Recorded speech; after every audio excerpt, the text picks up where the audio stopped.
Assalamualaikum warahmatullahi wabarakatuh. Ta'aruf ismu kamil Muhammad Rizqal Rika bin Tarmizi bin Muhammad Gadeh.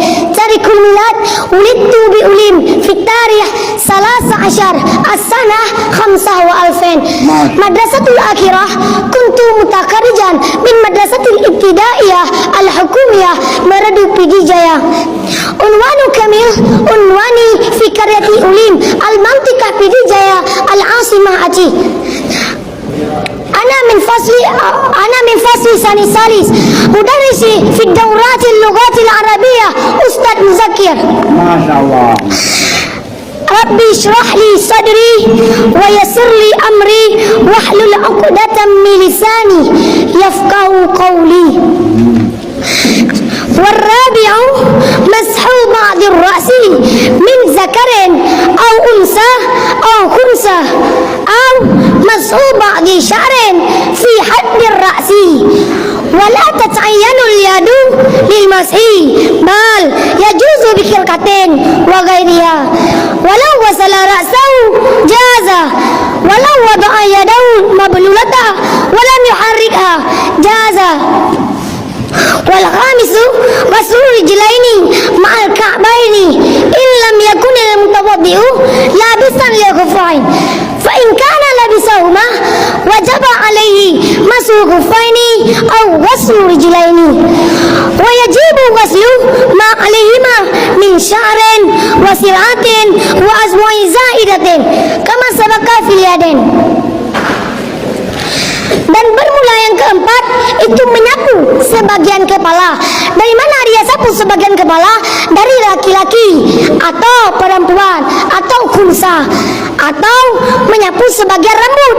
Pada apa dia sapu? Pada patasan kepala. Dan tidak tertentulah tangan. Bagi apa dia tertentu? Bagi menyapu. Tetapi boleh ia menyapu dengan kain perca dan lainnya kain perca. Dan jikalau membasuh ia seseorang akan kepalanya seseorang, niscaya boleh ia. Dan jikalau meletak ia seseorang akan tangannya seseorang yang basah, dan tidak menggerak ia seseorang akan tangannya, niscaya boleh ia. Dan bermula yang kelima itu membasuh dua kaki hingga dua mata kaki. Jika tidak adalah orang berwudu itu memakai bagi dua sepatu. Maka jika adalah orang yang berwudu itu memakai bagi dua sepatu, niscaya wajiblah atasnya seseorang oleh menyapu dua sepatu atau membasuh dua kaki. Dan wajiblah membasuh akan barang atas keduanya dua kaki. Dari mana barang tersebut? Dari bulu, daging, dan jari yang lebih, sebagaimana barang yang telah terdahulu pada tangan. Taib, fi hadhihi al-fursati as-saminah uridu an ashraha lakum jami'an bil munasabah wudu'. Wa kama arafna في أسبوع الماضي وكما شرح والدنا أمامنا جميعا. والآن نستمر مبحث الفروض الوضوء يعني فرض الرابع وهو مس بعض الرأس. إذن ما المقصود مس بعض الرأس؟ يعني مس بعض بشرة الرأس. أما إذا كان شعر خرجت عن حد الرأس على سبيل المثال سلعة التي تنبت فيها وتخرج عنه أي طويلة طبعا هل يصح المس أم لا؟ فيها قولان. قول أول هو قول ظاهر وإمام الشبر المالسي قول ظاهر أنه يكفي المس على البصرة ولو خرجت عن حد الرأس على سبيل المثال سلعة كما قلت آنفا. وقول الثاني هو قول الجمهور وإمام الشبر المالسي يقول لا يصح المس على البصرة عن الحد الرأس كشعر خارج عن حده. نعم نسألكم سؤالا على من يجب مس بعض الرأس أو الشعر؟ هيا أجيبوا يعني يجب مس بعض الرأس أو الشعر على كل مسلم ومسلمات من ذكر بالغ أو أنثى أو خنثى.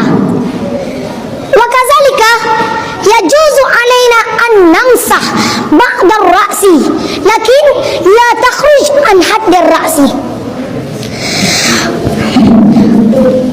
ولا تتعين اليد للمسي بمعنى لا يجب علينا أن نمسح بعض الرأس باليد فقط لكن يصح بغير اليد وهو بكركة من شفة وغيرها ولو غسل رأسه جاز أملا وهو من أفضل الوضوء أو السنات الوضوء كما فعل رسول الله صلى الله عليه وسلم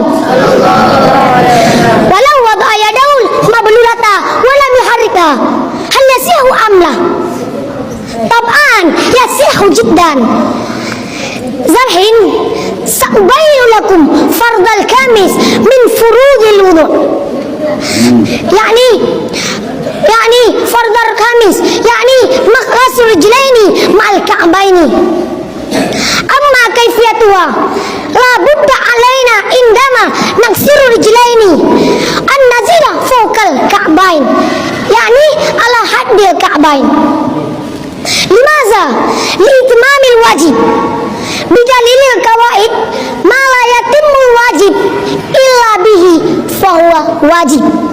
مثلا إذا كان الشخص يغسل رجليه في محل من الميضة مثلا بعد الوضوء في محل آخر بنية إزالة الوسخ مع غفلة عن نية الوضوء فإنه لا يصح كما تقدم بنية التبرد أو التنظف ويجب عليه إعادة غسلهما بنية الوضوء بخلاف ما إذا لم يغفل عن نية الوضوء فإنه لا يضر.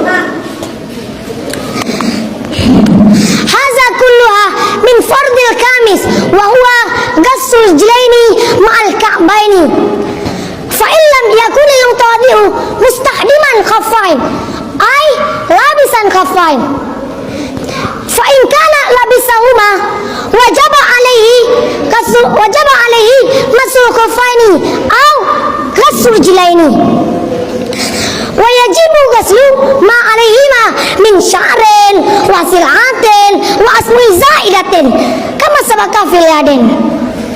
شكرا على استماعكم جميعا والعفو منكم ففاض علينا رحمة الله وتوفيقه ونحن من عباده الصالحين المقربين إلى القرآن. السلام